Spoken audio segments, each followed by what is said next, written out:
What we're faced against today is that we've literally been cleaning off metal that's been rusted like this, trying to get down to good metal to be able to put the flange on for the other valve. Now that being said, so many people are in life is that they go through life and they have all this corrosion on the outside, so we didn't know what was happening underneath until we actually peeled this off. And a Christian's life is that we go through life and we try to have all these different things that's happening to us. We're lacking integrity. And only by the change that Christ can make in a person's life, that's what Christ does us spiritually, is that He goes through and all these different things in our life. Once we ask Him to come into our life and to forgive us of our sins, He cleans all of us up like that on the inside out. So then what we see on the inside is clean, irregardless of what we see on the outside.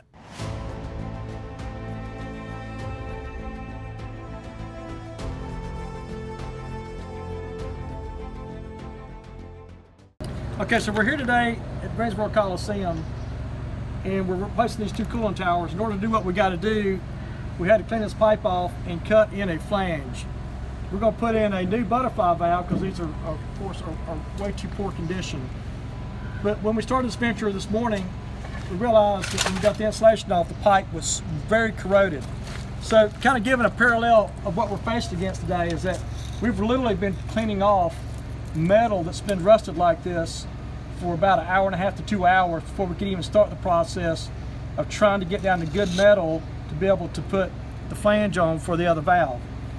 Now that being said, this is the way that so many people are in life, is that they go through life and they have all this corrosion on the outside, but see, no one can see really what it was like because there's this shell, like this aluminum shell of this insulation that hides all this. So we didn't know what was happening underneath until we actually peeled this off. But once we peeled that off, we were exposed to all this different, this rotting and issues in here that creates an integrity problem.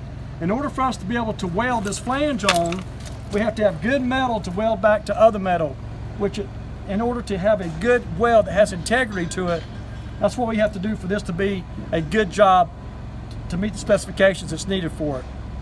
But you know, that's also the same for Christians in a Christian's life, is that we go through life and we try to have all these different things that's happening to us, but we're lacking integrity. And only by the change that Christ can make in a person's life is that He goes in, and what I've been spending all this time doing and trying to clean this pipe up to be able to get enough good clean metal here to weld to, that's what Christ does us spiritually, is that He goes through and all these different things in our life. Once we ask Him to come into our life and to forgive us of our sins, He said, I'll wipe away all your sin. Just like we took a brush and we cleaned this metal off and got rid of all this bad pipe that's rusted and has deterioration in it. That's the same way God's Spirit does to us. When we ask Him to forgive us, He cleans all of us up like that on the inside out. So then, what we see on the inside is clean, irregardless of what we see on the outside. So Christ has a lot of power to do a lot of things in our life, but I feel like this would be a perfect analogy to understand that not only in what we're doing with welding, that has a lot of certain specifications and criteria because of the pressures and the amount of torque that's on this particular pipe to be able to flow water through it with all the pressures that's contained in there. It has to be a certain way. And that's the same way with Christ and going to heaven, is that there's only a certain way that you can go to heaven, and that's asking Him to come into your life, asking Him to forgive you of your sins. And that's what He does on the inside of us. He cleans us up from the inside. And so many times we think that all these different things we have in our life, all these bad habits, we got to clean all these things up, and that's not true. All we've got to do is come to Him and believe that He is who He says He is, which is the Son of God. And also believe that He loves me just for who I am, where I am. I don't have to clean all these things up in my life, because see, once I ask Him to do that and forgive me, then He cleans all those things up for me. And then what may start out as a process that looks like this, before I ask Him, ends up looking like this, ready to have integrity in my life to be changed. Thank you. What was your name? Jeff. Jeff. Oh, he doesn't even remember, okay? So Jeff is actually one that actually performed the replacement for these breakers today and connecting the wiring. So he's the guy that was in eminent harm's way. But you have something you want to share, so I'd like you to go back over that again about how you prepared for doing this job today. Well, I was just saying, for me personally, my preparation was not just the nuts and the bolts and the how-to of this procedure, which is part of it, but for me, I am spiritually prepared as well. So I can go into this situation with a steady hand and a clear mind, and know that I am prepared for whatever lies ahead, because you don't know, but I am prepared. So I hear you saying genetically or generically across the line there that you're a believer. You have a relationship with Christ. Right. All right, so I didn't know that, and I never asked him that question. That's what I was telling him about. This is about as organic as this conversation could actually be. Is Right. that I didn't know that. I've never met him until today to actually go over this illustration with these breakers. And but that's how God works. I just had to. Places you need to be. Absolutely, He always has puts things me in where I the right need to time, be. the right place. It always blows people's minds. So why do you always have those things happen to you the way that they happen?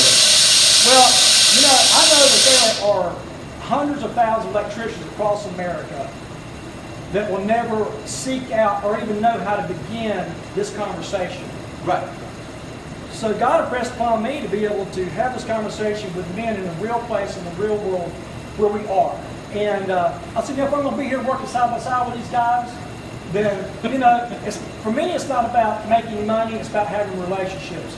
And it started with a primary relationship with my Creator, because I believe I can never be the proper human being, I can never be the husband, I can never be the father to my children, and I never could be a business owner or work with other men around me until He changes me to be that person, that I could have the right relationship with all people around me, that I want to look after your best interests. I want to make sure that you go home with your family today. Same thing for you, that I have a series of questions, even before y'all start work, making sure that y'all have got everything covered from your perspective.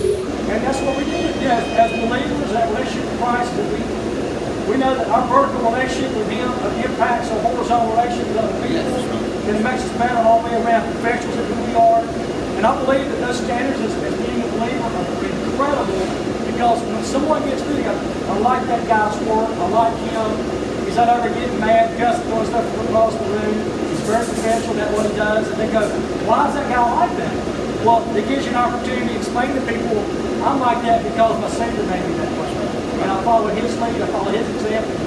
And these are things that sometimes there's a gap in our country, that from the dynamic of what happens behind a pulpit in a church to actually in a field like this, there's so many people who will never step foot in the church that will have an opportunity to see that that's the reason why I need to have my life changed. That's how I can be prepared to be the best electrician I can be. So if something like that happens, it's so far reaching, it touches all the different parts of my life. So thank y'all for your effort and your work today. Appreciate that. So continuing on with our process of installing a new butterfly valve for this cooling tower at the Coliseum, we've finished our weld. We tacked on and leveled up and two-holed the flange, and got to the point to where we could tack it off. We put a level on here and squared the level with the cooling tower to make sure that it's running parallel with the tower. We did this for this flange, and also for the other flange on the other cell of the other tower. So once we got those both squared up and tacked off, then we were able to start the process of doing the full penetration weld. And we did this with stick weld. We use a 6010 for a root pass and 7018 for a cover pass. That gives us our pass. Then we paint the weld to make sure it doesn't rust, to seal that off. Once we do that, then we put our new gear-operated 10-inch butterfly valves in, and then we put the proper torque on all the different cap bolts for each one of the valves, for this valve and also the other valve there. Gear operator means that due to the size, it's much easier to operate and have a more 100% shut off with a hand wheel. Makes it a lot easier rather than using a handle. So basically, this gives us a good illustration between what the original valve arrangement looked like and what the new one looks like. These valves were originally installed too close to the tower. That's why the valve handle is actually hitting the tower. The valve arrangement should have been moved back further like this to give more clearances in here, so that you could either put a gear operator as like electronic or pneumatic, other than just a manual type gear operator on here. They wanted to do that, but they didn't have enough room to do that by the way that it was piped. So now they have the options to do that for the customer's perspective. So now we have a chance to see what the old original valve looked like as opposed to the new valve.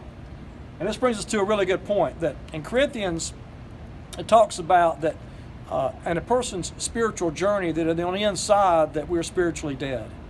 And the only way that we can become spiritually alive is by giving our life to Christ and beginning that relationship with Him. Jesus said, I know that no matter what you do in this life, that you can never be good enough to go to heaven. And that being said, in Romans chapter 3, that everything that we would possibly try and do, if we were to join church, if we were to try and stop doing all our bad habits and stop drinking, that all these different things will never be good enough to be able to get to heaven. So Jesus said, I gave my life for you so that you have that way to heaven. I'm giving you that gift that only can be given to you, which is by Him. When He died on the cross, He was paying the penalty for my sins so that I would have the opportunity to go to heaven.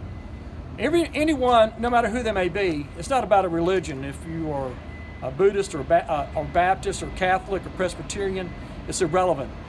The title of a religion that I'm involved with is not what defines my relationship with Christ. It's me asking Him personally to forgive me my sins, acknowledging that He is God's Son, and accepting that gift that He gave me.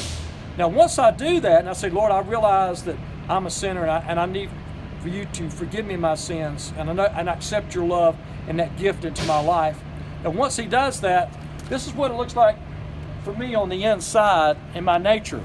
My nature is one that is corrupt. It is sinful. It's one that's just really falling to pieces on the inside. And see, what happens is we really can't see spiritually on the inside of what a person looks like. But once we accept Christ, in the book of Corinthians, it says that all old things are passed away. Behold, all things have become new. This is the coolest illustration for this, because now this is something that you also cannot see, but something that was deteriorated, didn't function, didn't work right.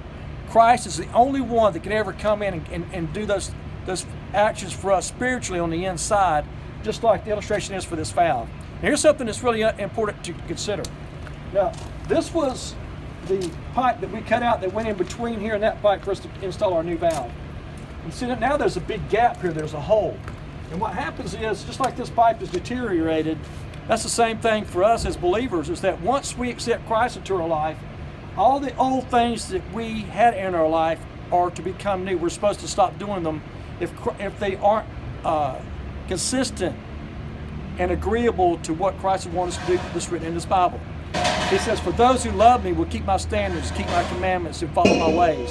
So what that means is all the different things in our life that we're doing, once we accept Him, we're to leave those things from behind. And what that does is it leaves a hole. All these different things that we leave out in our life, if we're hooked on drugs or alcoholism or the wrong type of relationships, and I could go on and on, are just examples. Once we accept Christ and we say, I'm going to leave these things behind, I'm going to literally cut them out of my life, just like we cut this out with a torch and set it over here to the side. Now we have this hole. And what that means is that's the beginning of our Christian journey of maturity, is that we have to fill that hole with something. And if we don't fill it with what God wants us to, we're going to be, because we're human beings and we have that human fallen nature, we're going to want to plug that hole back up with things that possibly might not be the best things in our life spiritually. That being said, is that Christ says, I want you to go join a church. I want you to learn how to worship me. I want you to know how to start reading your Bible and have devotions and have relationships with me, so that we can fill this void and that gap with the things that we left behind in our old man. God says to fill those things up with the new things that I give you. God bless you.